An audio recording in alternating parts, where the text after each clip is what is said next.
Start કર્યું હતું વિજ્ઞાનની અદ્ભુત દુનિયા પાર્ટ 1 આપણે જોઈ ગયા છીએ। હવે પાર્ટ 2 માં આપણે અહીંથી જ શરૂ કરવાનું હતું કે આપણે હવે પેલા આપણે એ બધું જોઈ ગયા નોર્મલ, કઈ રિવિઝન કરવા જેવું તો નથી, પણ સાયન્સ ક્યાં ક્યાં કેવા કેવા ક્વેશ્ચન્સ આપણે થાય અને કેટલી બધી શોધ છે એ સાયન્સમાં કરેલી છે વિજ્ઞાનમાં। અને તો તમે કોઈ એક શોધ કરેલી હોય એ જોવો તો પછી તમને એમાંથી કંઈક નવી શોધ કરવા માટેનો ક્લુ મળે, તો એ આપણે જોયું। હવે અહીંથી આપણે જોવાના છીએ, પેલા તમે ચેનલને સબસ્ક્રાઇબ કરી લ્યો અને લાઈક કરી દો અને તમારા ફ્રેન્ડ સર્કલને લિંક શેર કરી દો। ચાલો તો શરૂઆત કરીએ આપણા ઘર પૃથ્વીથી। આપણું ઘર જે પૃથ્વી છે ત્યાંથી શરૂઆત કરવાની વાત કરી છે। આપણે જાણીએ છીએ કે જેના પર જીવન હોય તેવો એકમાત્ર ગ્રહ એટલે કે પ્લેનેટ કયો છે? પૃથ્વી છે, જ્યાં જીવન છે એ શક્ય છે। અત્યાર સુધી આપણે જેટલી પણ ડિસ્કવરી કરી છે ત્યાં આપણને એટલું જોવા મળ્યું કે પૃથ્વી સિવાય ક્યાંય જીવન શક્ય નથી। પૃથ્વીને પોતાનું પર્યાવરણ છે, એટલે આપણે આપણું પોતાનું વાતાવરણ છે, એટમોસ્ફિયર પોતાનું છે, જેનું આપણે રક્ષણ કરવું જ જોઈએ। આપણે મન ફાવે એમ એનો યુઝ ના કરવો જોઈએ, આપણે જ રક્ષણ કરવું જોઈએ, કેમ કે એ જ આપણને કામ આવે છે। પૃથ્વી પરના જીવોમાં અદ્ભુત વૈવિધ્ય છે। વૈવિધ્ય એટલે કે વિવિધતા। અલગ અલગ જીવોમાં છે અલગ અલગ વિવિધતા હોય, એટલે પૃથ્વી ઉપર જેટલા પણ જીવો છે એ બધા અદ્ભુત છે અને વિવિધ છે। વનસ્પતિ હોય, પ્રાણીઓ હોય કે જેઓ આ ગ્રહના વિવિધ પ્રદેશોમાં અસ્તિત્વ ટકાવી રાખવામાં અને વિકસવામાં સફળ રહ્યા છે। એટલે કે અલગ અલગ ગ્રહ, એટલે આપણો જે ગ્રહ છે પૃથ્વી, એમાં વનસ્પતિ હોય, પ્રાણી હોય, એ બધું છે એ સફળ રહ્યું છે પોતાનું અસ્તિત્વ ટકાવી રાખવા માટે। બીજા કોઈ ગ્રહમાં કદાચ આપણા જેવા જીવનો જન્મ થાય તો એવું જરૂરી નથી કે ત્યાં એ પોતાનું અસ્તિત્વ છે એ ટકાવી રાખે। આપણને તો વાતાવરણ છે એ એટલું વ્યવસ્થિત મળી રહે છે કે કોઈ સજીવ છે અહીંયા ઇઝીલી જીવી શકે।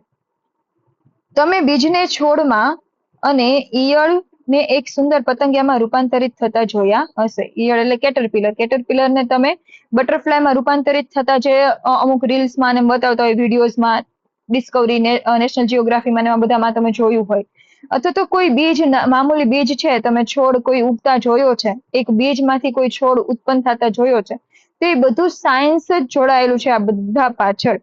આવા ઘણા અવલોકનો કર્યા હશે, વનસ્પતિ અને પ્રાણીઓમાં કેવી રીતે વૃદ્ધિ પામતા હશે અને આ વનસ્પતિ અને પ્રાણીઓ છે એ કેવી રીતે અલગ અલગ વૃદ્ધિ પામે છે, એવા ક્વેશ્ચન પણ તમને થતા હોય। આ બધાનું ગ્રોથ કઈ રીતે થાય છે, આ કેટરપિલર છે એ પછી જે પતંગિયું છે એમાં કન્વર્ઝન થશે, પછી કોઈ બીજમાંથી આવી રીતે શું થશે, પ્લાન્ટનો ગ્રોથ થશે, પછી આ જે નાનું વાછરડું તમને દેખાય છે તો એ પણ મોટું થઈને આવી જ રીતે એની મમ્મીની જેમ ગાય બનશે। તો એ બધું છે એ સાયન્સ એની પાછળ રહેલું છે। આપણા શરીરની વૃદ્ધિ માટે આપણને ખોરાકની જરૂર હોય છે અને ખાસ કરીને ભારત જેવા વિશાળ અને વૈવિધ્યપૂર્ણ દેશમાં ભોજન એક રસપ્રદ વિષય છે। હવે આપણે જોજો, અહીંયા ધારો કે આપણે ગુજરાતી છીએ તો આપણે ગુજરાતમાં ખાણીપીણી અલગ હોય, આપણે છાશ સાથે બધું જોઈએ, કેમ કે આપણું થોડું ડ્રાય રીજન છે, સેમી ડ્રાય રીજન થઈ જાય। હવે તમે સાઉથમાં જાઓ તો એમાં ઢોસા છે, પછી માછલી છે, એ ફૂડમાં ખાવામાં યુઝ કરે, કેમ કે એના એનર્જીના જે સોર્સિસ છે એ અલગ અલગ છે, કેમ કે એની જરૂરિયાત અલગ અલગ છે। હવે તમે હિમાચલ પ્રદેશ બાજુ કે એમ જાઓ તો ત્યાં પણ એવું થાય, મીટનું કન્ઝપ્શન છે એ વધારે થાય, કેમ કે ત્યાં ઠંડીમાં રક્ષણ માટે મીટ છે એ તમારા બોડીને ગરમી આપે। તો જ્યાં તમે જાઓ છો ત્યાં આપણા દેશમાં અલગ અલગ વૈવિધ્યપૂર્ણ છે, આપણો દેશ વિશાળ છે એટલે આપણને જે ભોજન છે એ પણ રસપ્રદ અને અલગ અલગ મળવાનું છે। આપણા દેશમાં વિવિધ પ્રકારની ભોજન શૈલી અને તેમાં ઘણી બધી સ્વાદિષ્ટ વાનગીઓ છે। તે શામાંથી બને છે, આપણે કેવી રીતે જાણી શકીએ? હવે વાનગીઓ છે એ કઈ રીતે ને શેમાંથી બને છે એ કઈ રીતે જાણી શકીએ? અમુક વાનગી છે, ધારો કે ઢોસા છે, ઇડલી છે, રવો છે, ચોખા છે, તો એમાંથી બનતી હોય। હવે આપણે અહીંયા વધારે પડતું ઘઉંનો યુઝ કરતા હોય અને બાજરાનો અને એવા મિલેટ્સનો યુઝ કરતા હોય, તો એ બધું કેમાંથી બને છે, એનું રો મટીરિયલ જે મેં તમને બોલ્યું તો એ કઈ રીતે ખબર પડે એની વાત કરી છે, ક્વેશ્ચન પૂછ્યો છે તમને।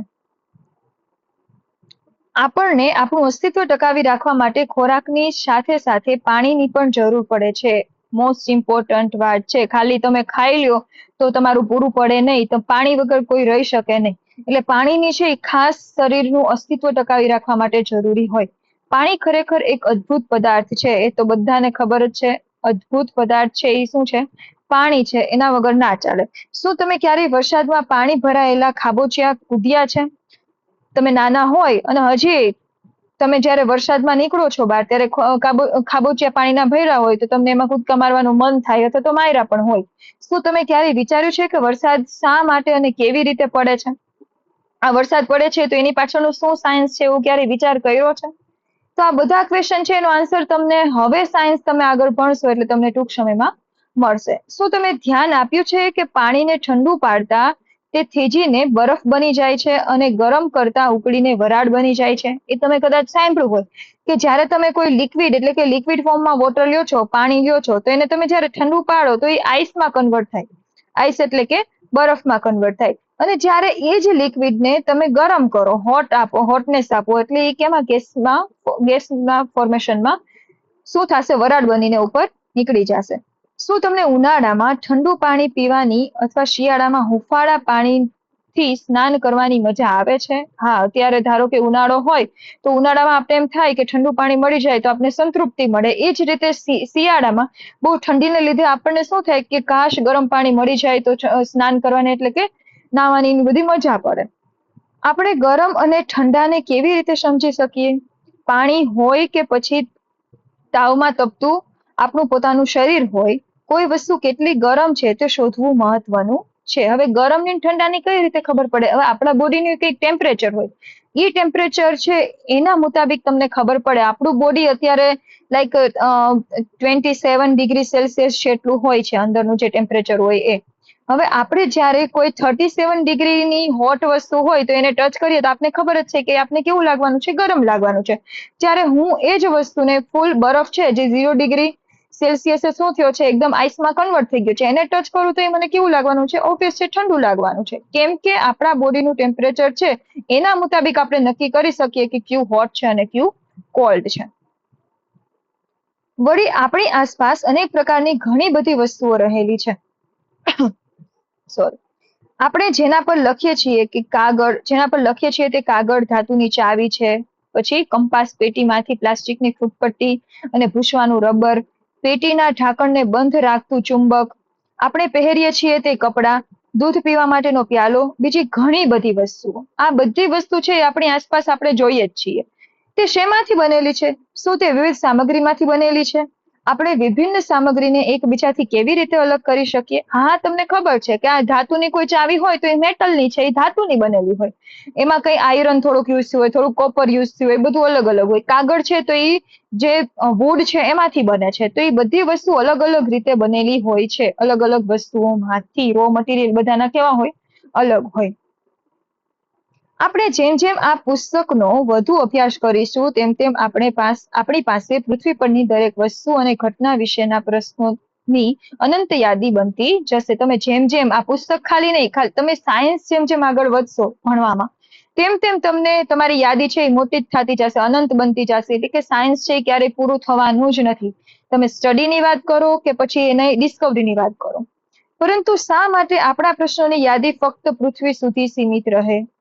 ખાલી પૃથ્વી સુધી જ શું કામે? પૃથ્વીની બહાર પણ અલગ અલગ પ્લેનેટ્સ છે, ગેલેક્સી છે, આપણી અલગ અલગ યુનિવર્સ, આખામાં ઘણી બધી એવી વસ્તુ છે કે જેની આપણે શોધ કરી શકીએ અને એના ઉપર સાયન્સ આપણે ભણી શકીએ. આપણે પૃથ્વીની બહારની બાબતો જેવી કે સૂર્ય, ચંદ્ર, આકાશમાં ટમટમતા લાખો તારાઓ વિશે પ્રશ્નો પૂછી શકીએ.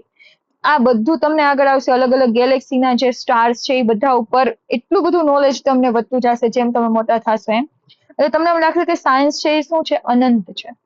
તમે પર્ણની રચના વિશે શીખતા હો કે વસ્તુઓ કેવી રીતે ગતિ કરે છે તેના વિશે, કે પછી મગફળીના બીજના છોતરાને કેવી રીતે અલગ કરી શકાય તેના વિશે, આ પુસ્તકનું દરેક પ્રકરણ તમારા ઇન્ક્વાયરી, પૃચ્છા નો ભાવ જાગૃત કરશે. એટલે કે તમે જો આ બધું છે ને એ તમારે બધા ચેપ્ટર આવશે. મગફળીના જે છોતરા અલગ કરવા કેવી રીતે, એ બધાના અલગ અલગ મેથડ્સ આવશે. એ બધું છે. પછી ગતિ કરવાની વાત કરી છે. કોઈ પણ વાહન છે એ ગતિ કરતું હોય તો એનું ગતિની જે સ્પીડ છે, સ્પીડ્સના ઝડપ છે, એ બધાના ઇક્વેશન આવે અલગ. 7થમાં આવશે, 6માં બધું આવશે.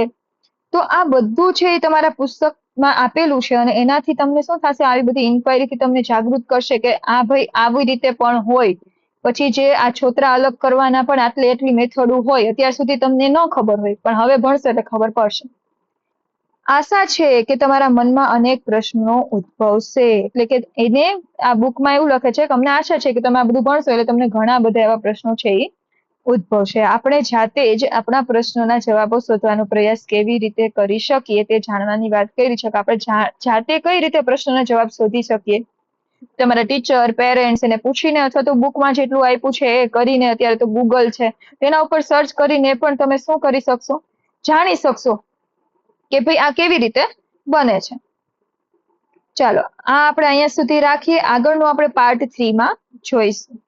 અહીંથી પાર્ટ 3 માં જોશું. સબસ્ક્રાઇબ કરી લેજો અને નેક્સ્ટ પાર્ટ 3 માં આપણે શાયદ આ ચેપ્ટર છે એ ફિનિશ કરી શકીએ. હા, કરી લેશું. આખું ચેપ્ટર છે એ નેક્સ્ટ પાર્ટ 3 માં છે એ ફિનિશ કરી લેશું અને પછી એના MCQ જોઈ લેશું. Thank you.